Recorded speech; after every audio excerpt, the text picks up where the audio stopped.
the mind's night theater. Every night, when the lights fade and the world slips away, a quiet transformation begins.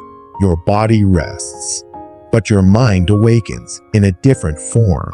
Behind your closed eyes, the brain becomes an architect, crafting landscapes that never existed, replaying echoes of memory, and weaving them together into scenes you've never lived.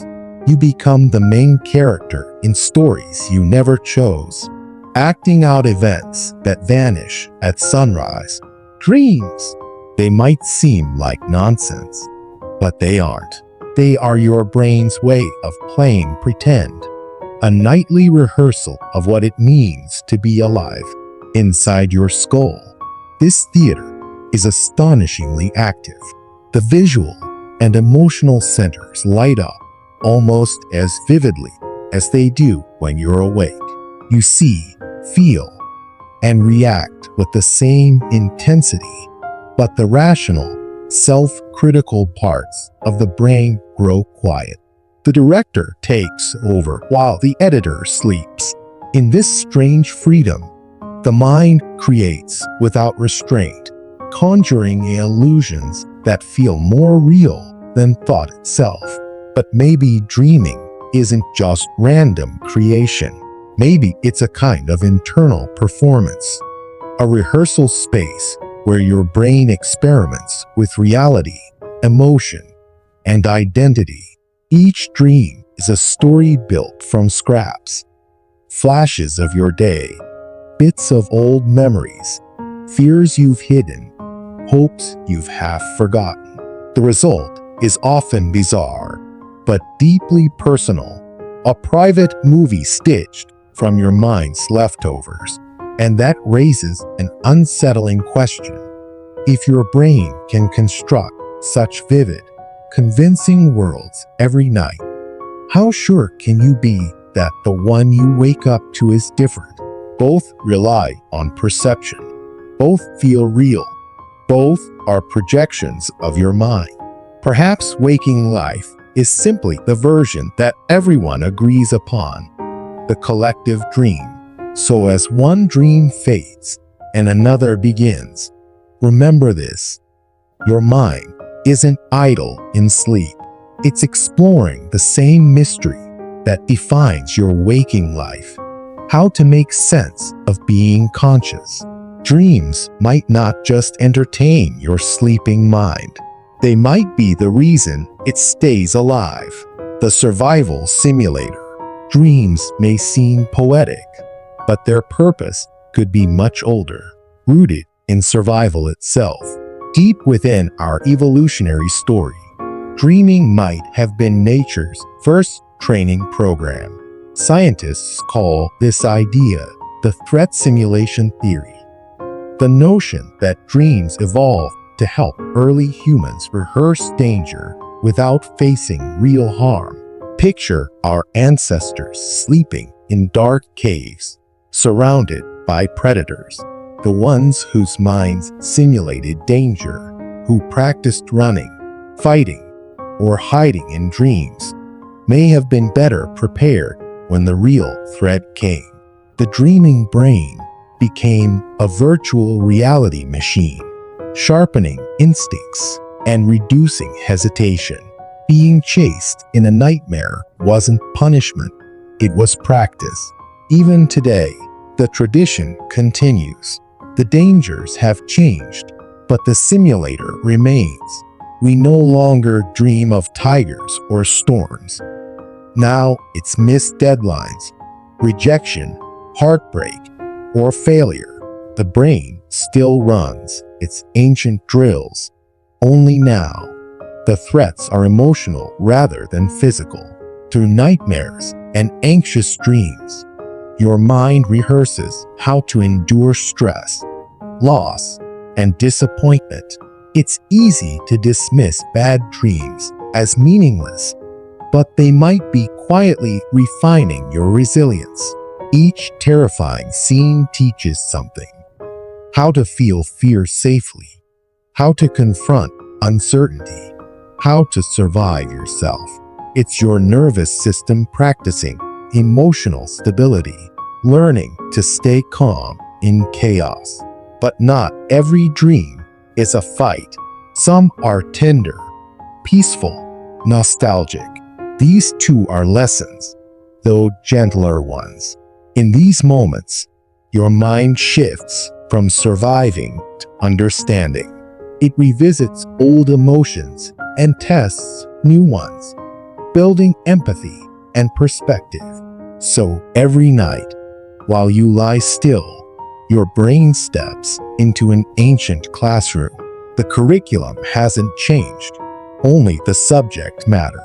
Fear, love, regret, hope, all rehearsed in darkness. You're not just resting, you're training for tomorrow's unknowns. The emotional archive. When the day ends and your consciousness fades, your brain begins its quiet work of sorting. It reviews memories, filters noise, and files away fragments of emotion.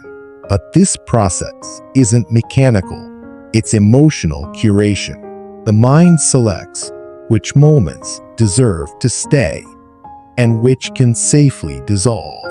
During REM sleep, your emotional brain, especially the amygdala, stays active while stress chemicals like noradrenaline drop.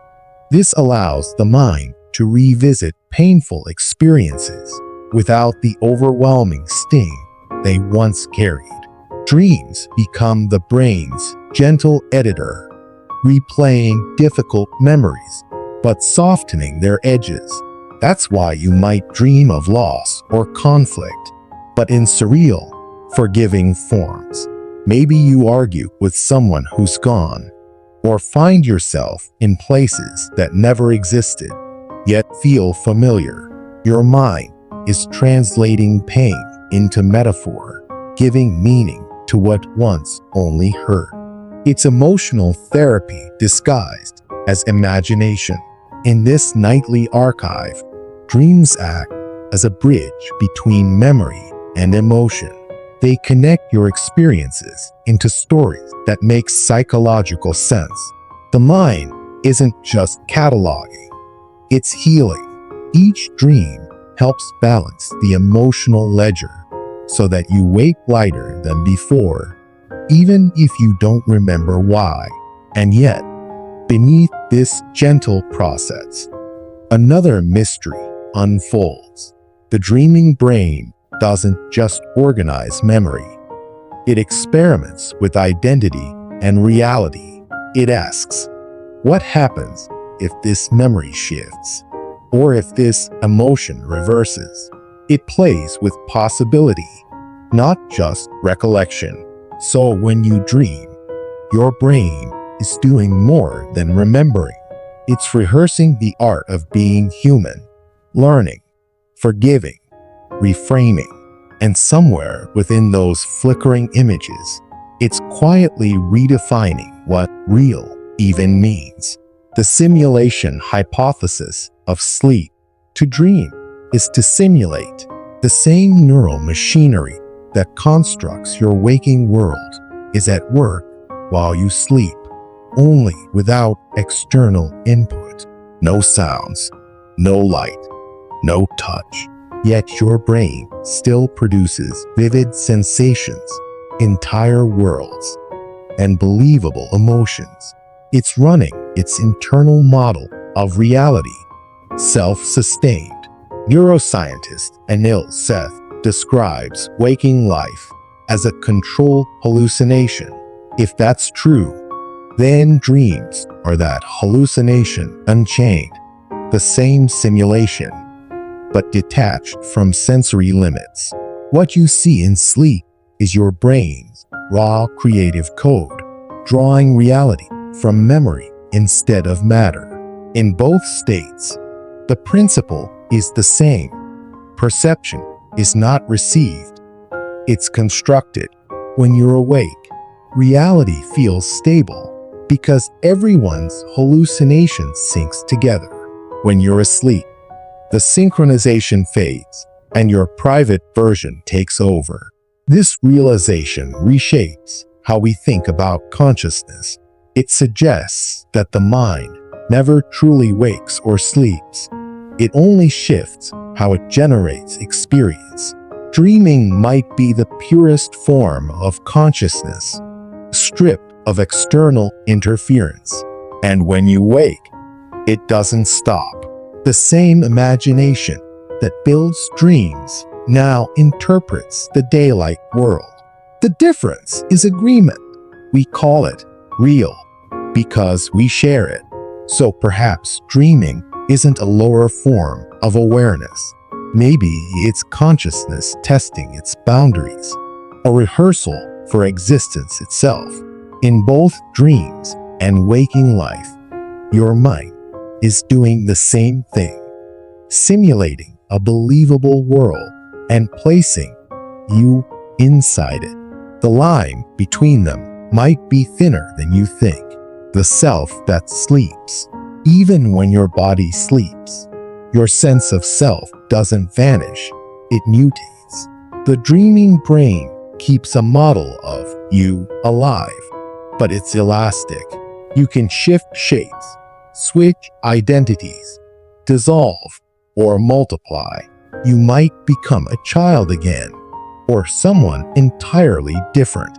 You might watch yourself from afar. In dreams, identity becomes fluid, exposing how artificial it truly is. The self you feel, the I, is a construction your brain maintains moment to moment. Dreams simply loosen the framework, revealing its flexibility. You see that you can exist without a stable form. You can die in a dream and still observe. You can exist without body or name. The self isn't destroyed, it's explored. Through these nightly transformations, your mind learns something profound. Identity is not fixed. It's a performance that continues even when the world disappears. In this way, dreaming becomes a rehearsal for consciousness itself.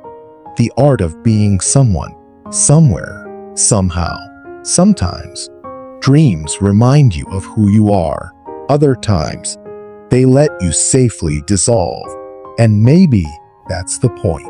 To rest is to let the story pause, to let you fade so it can return renewed.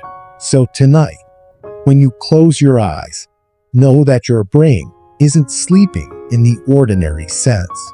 It's creating, simulating, testing, remembering, performing the quiet miracle of selfhood. You're not escaping reality. You're rehearsing it. And when morning comes, the act continues. The grand simulation resumes under a brighter light.